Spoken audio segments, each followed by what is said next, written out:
What's going on, guys? It's Tyler St. Ange from Milky Apparatus, and don't be fooled by the new shirt. It's still the same night as the blue shirt. When I tell you I got motivation tonight to just do these videos, I really got motivation. This is going to be story time, a quick story time about the first vehicle I decided to look at. And no, I'm not sponsored by Monster, but if Monster, one day if you're looking, I love these monsters. I love the Ultra series monsters, man. You can't go wrong with these. These are amazing. 0 calories, 0 sugar. Still bad for you, but you know what? It's definitely good for you too.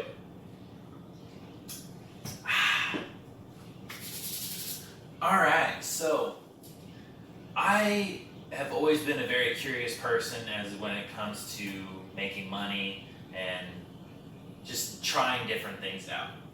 If it wasn't, my first job was Taco Bell, and I got into the stock market, and I started watching videos on Amazon FBA, haven't done it, Shopify. I have an uncle and my grandpa, they both rebuild vehicles and sell them for profit.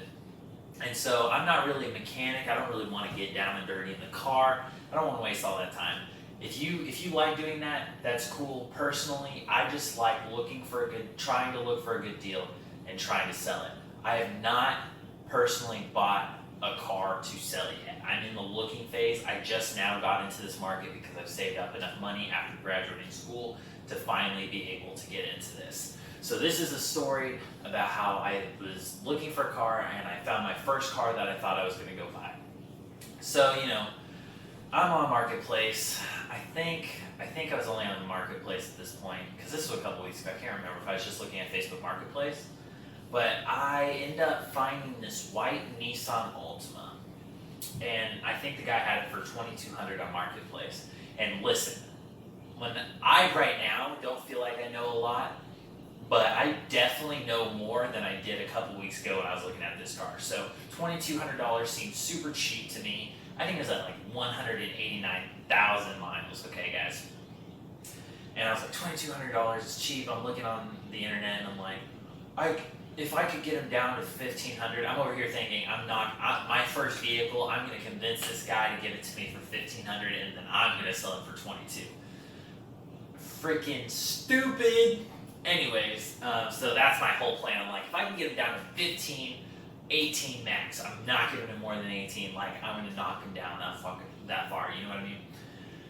So I'm telling Tom, this guy I work with, about it, and he's just like, he doesn't really like that car. He's like, nah, I don't know. There's not a lot of meat on it. When he says meat, he means like there's not a lot of profit you can make off of that, and then only if you can get him down to 15, 1800. But he's still supporting me. He's like, hey, just go check it out, see what you think. I call him, the day that I go get it, I withdrew my money, and I called my uncle, which, like I said, he rebuilds cars, and I was like, hey, can you tell me everything? Like, I have no idea what I'm doing. I'm like, tell me everything I need to go look for. And he's just like, you need to look for rust, you need to look for oil leaks, you need to check the idle, AC, all this stuff. I call my dad, he tells me the same thing. Call Tom, he tells me the same thing. And so I'm like, I'm nervous, but I'm excited. I got my 1,800 because I said I wasn't gonna go over that, but I put 1,500 in my pocket, and the other 300 I put somewhere else, so I could act like I only had 1,500. Well, I text the guy and I'm like, hey, I'm on my way. He's like, oh, I'm not gonna be there whenever you get there, but my son will be. And I was like, all right, cool. So I get there, and sure enough, he's not there, and it's just his son. Oh yeah, I had my friend Brunel. He came with me. Shout out to Brunel. I had him drive my car to, this is so stupid. Don't do this. This is my first time doing it, so I was like, whatever. I'm gonna act like I don't have a car so he feels sorry for me. I don't know why I think like that, but I did.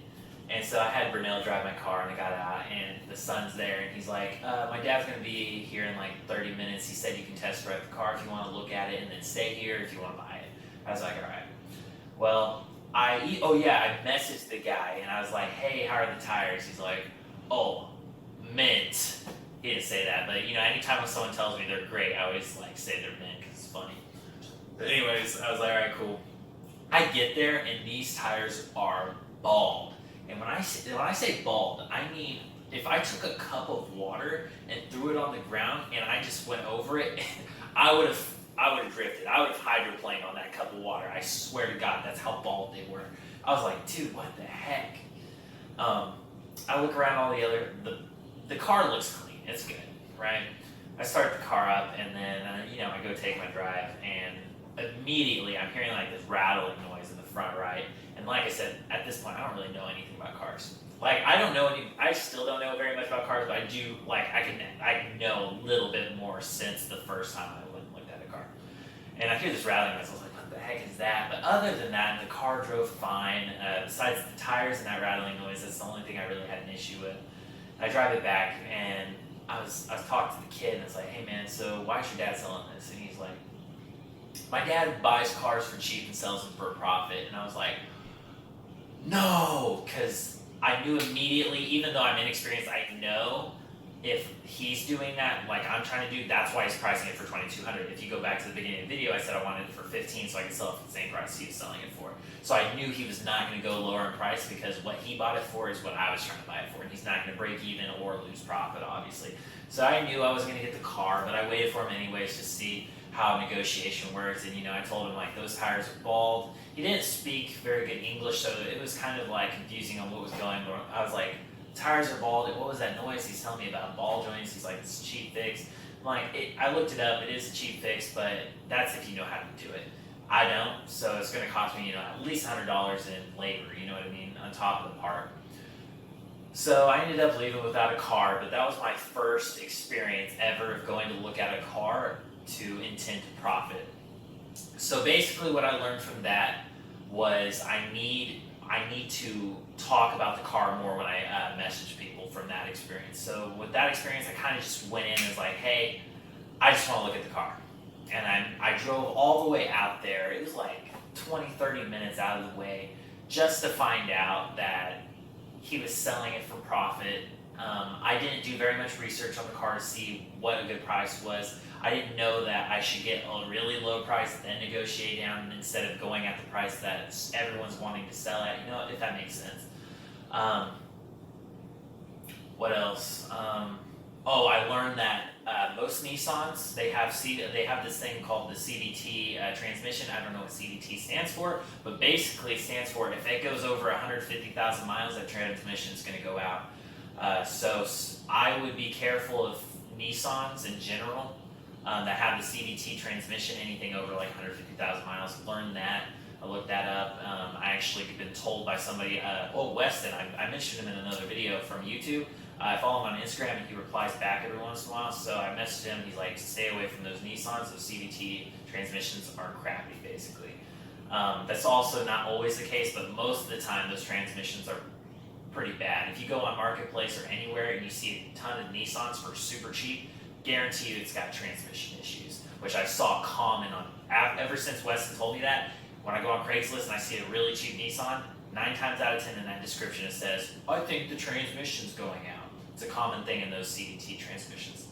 So those are the few things I learned from that. Hopefully you guys learned something from that. I know it's not that funny of a story, but it is an experience that maybe you guys won't have to experience after watching this video. So stay tuned for next time. I got a couple more stories for you. Have a good one.